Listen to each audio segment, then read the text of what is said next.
The former Ukrainian President Petro Poroshenko joins me now. He served as the country's 5th president from 2014 to 2019. It's good to see you in person. You and I have sadly had the occasion to talk many times. First of all, you've just come from the east. Tell me what you saw. I came definitely this morning.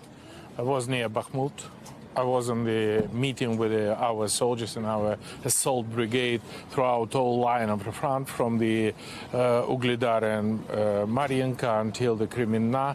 And we have a full, decisive Ukrainian soldiers, a key factor of our victory. We have a courage soldiers, we have a talented officer, we have lots of the volunteers who supply, and unfortunately we have a lack of ammunition, we have a lack of artillery, and this is what soldiers asked me to help him to deliver, and this is my request. First of all, soldiers know how important is an American assistance, how great is the American leadership in the world, understand how is a key factor for our future victory. But we need ammunition, we need air defense, we need long-range missile, and we need armed personal carrier together with a tank for provide offensive operation. We shouldn't give any tiny chance to Russia to rebuild and to organize counteroffensive. Every single day of delay the ammunition and weapons would make our soldiers' task difficult, and we will pay more price. We have, so first of all, as a Supreme Commander-in-Chief and as a 5th President of Ukraine, I know weapons is never enough.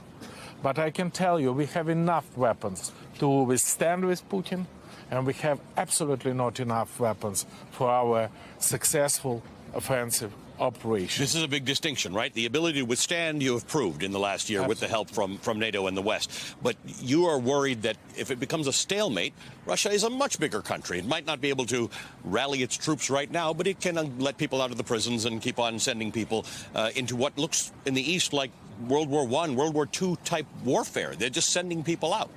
No. You should understand that. I'm proud that it is me who built up the new Ukrainian army. And new Ukrainian armed forces was built based on the NATO standard, with a great interoperability with the NATO, with a great assistance of all NATO member states. And Russia has a Soviet-style armed forces. And this is the battle not simply between Ukraine and Russia. This is the battle between two systems. And Russia, who attack not only Ukraine, Russia attack of the whole free Western democratic world. And with that situation, we just deliver, having less soldiers, having less ammunition, less artillery, we provide that we can bring the victory. I'm proud that in year 2014 I liberate from the Russian armed forces the 2/3 of the occupied Donbas, and in year 2022 we have a great success in Kiev because we Russian troops was 8 kilometers from the place where we are. You could see them, yeah. Yeah, and I stay in Kiev for the very first day and with the weapons in the hands together with my team. And just first evening we have more than 2,000 people, and we distributed the weapons, and we go directly to fight with Russian tanks who was on the entrance of Kiev. Now we have no any doubts. The victory would be with us. The global world support us and help us. Take into account one in consideration. Please, you not only support in Ukraine, you invest in your own security, because our purpose is a sustainable global security on the European continent. You have sat at a table with Vladimir Putin. You were involved in negotiations with him. I hear from every Ukrainian, for now, there will be no negotiations. They don't want to negotiate peace. They want Russia to leave, and that means leaving Crimea as well. What happens? How does this end? We have, from my personal experience, we have several conclusions, several pieces of advice how to make a negotiation with Putin. Point number one, please don't trust Putin. Putin never telling the truth. Point number two, please don't be afraid of Putin. Be Ukrainian, learn how to do that. And point number three, we need to create a global coalition, and I'm happy that we do that. And even with the Minsk agreement, we have created the complex of steps that was Point number one, this is the withdrawal of the all Russian troops from Ukrainian territory. Point number two, the withdrawal of heavy artillery and weapons. Point number three, to release all the hostages. And point number four, to release the Ukrainians, to establish Ukrainian sovereignty on the all Russian-occupied territory. And this was a demonstration to the whole world that even when Putin signed up these documents, nothing happened. Right. This is the proof evidence that do not trust the Putin. And point number two, when the world will see that this is not the civil war, as Putin said, this is not a conflict on the east of our country, this is the real war with Russia as an aggressor. And this helped us to establish the sanction against Russia. And now the sanction, together with the weapon supply, is a key factor for our future victory, because we need to cut the finance which Russia financed the war in Ukraine.